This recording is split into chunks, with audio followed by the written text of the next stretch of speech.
संजय राऊतांनी राहुल नार्वेकरांवर उमेदवारांवर दमदाटी केल्याचा आरोप केला होता। दरम्यान या प्रकरणाची आता निवडणूक आयोगाकडून चौकशी करण्यात येणार आहे। त्यामुळे राहुल नार्वेकरांच्या अडचणी वाढण्याची शक्यता आहे। मात्र दुसरीकडे नार्वेकरांनी राऊतांचे आरोप फेटाळले। पाहूया।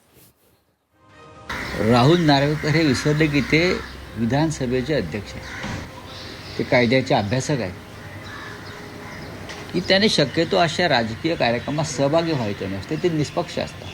अशा प्रकारचे बिनबुडाचे आरोप करून कुठची तरी स्वतःच्या पराजयासाठी कारण शोधायचा प्रयत्न करत असतात, त्यातलाच हा एक प्रकार आहे। विधानसभाध्यक्ष राहुल नार्वेकरांच्या अडचणी वाढण्याची शक्यता आहे। राहुल नार्वेकरांवर संजय राऊतांनी केलेल्या आरोपांची निवडणूक आयोगाकडून दखल घेण्यात आली आहे।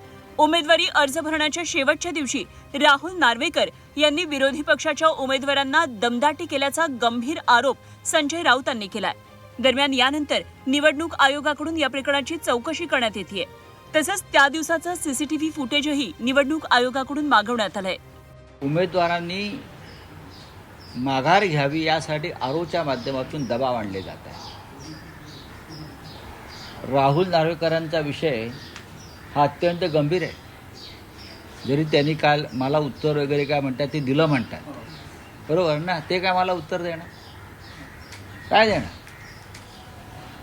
शिवसेनेतूनच त्यांचा प्रवास सुरू झालेला आहे, आम्हाला माहिती आहे। संजय राऊत यांना डिस्गाइज्ड अनएम्प्लॉयमेंट म्हणजे छुपी बेरोजगारीचे लाभलेली आहे आणि त्यामुळे कुठचाच करायला काम नसल्यामुळे आता त्यांना पवारसाहेब उभे करत नाहीत, राहुल गांधी किंमत देत नाहीत, उद्धव ठाकरेंनी लांब करण्याचा सुरू केलेला आहे।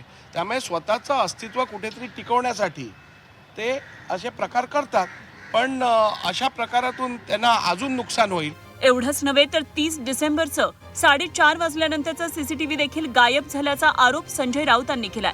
दरम्यान त्यांच्या या आरोपांवर भाजपनं देखील पलटवार केलाय। राऊतांनी कोणतंही सीसीटीव्ही फुटेज तपासावं, कर नाही त्याला डर कशाला, असं प्रत्युत्तर नवनाथ बन यांनी राऊतांना दिलंय।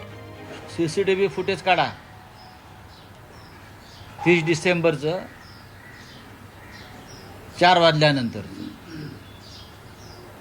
सीसीटीव्ही फुटेज काढा। माझ्या माहितीप्रमाणे 4 नंतरचं सीसीटीव्ही फुटेज हे गायब केलेलं आहे। 4 वाजल्यानंतर नाही, 10 वाजल्यानंतरचे सीसीटीव्ही फुटेज तपासा। कर नाही तो डर नाही, आम्ही काहीही चुकीचं केलं नाही, त्यामुळं घाबरून जाण्याचं कुणालाही कारण नाही। संजय राऊत सातत्यानं खोटं बोलणं, खोटे आरोप करणं याच्यामध्ये ते एक्सपर्ट आहेत। रोज उठायचं, खोटं नरेटिव्ह सेट करायचं ही संजय राऊत यांची परंपरा आहे। त्यामुळं त्यांना अशा पद्धतीची सवय आहे। 4 वाजल्याचं नाही, रात्री 10 वाजेपर्यंत सीसीटीव्ही फुटेज चेक करा, त्याच्यामध्ये काहीही गैर सापडणार नाही। संजय राऊतांना असं वाटतंय की लोकांमध्ये थोडा संभ्रम निर्माण करायचा, लोकांमध्ये थोडंसं कन्फ्युजन निर्माण करायचं। राहुल नार्वेकरांवर ठाकरेंच्या शिवसेनेकडून आरोपांचा बॉम्बगोळा डागण्यात येतोय। राहुल नार्वेकर उमेदवार नाहीत, मग ते तिथे कशासाठी गेलेत, असा सवाल अंबादास दानवेंनी केलाय। एवढंच नव्हे तर नार्वेकरांनी उमेदवारांवर दबाव आणल्याचाही आरोप दानवेंनी केलाय।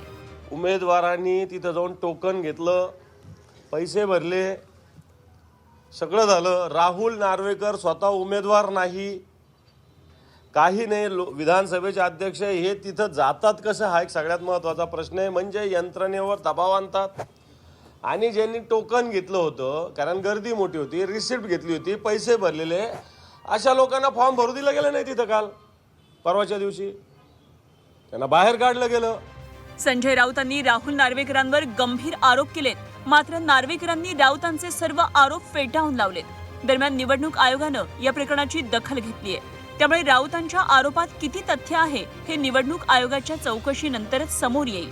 ब्युरो रिपोर्ट, झी 24 तास।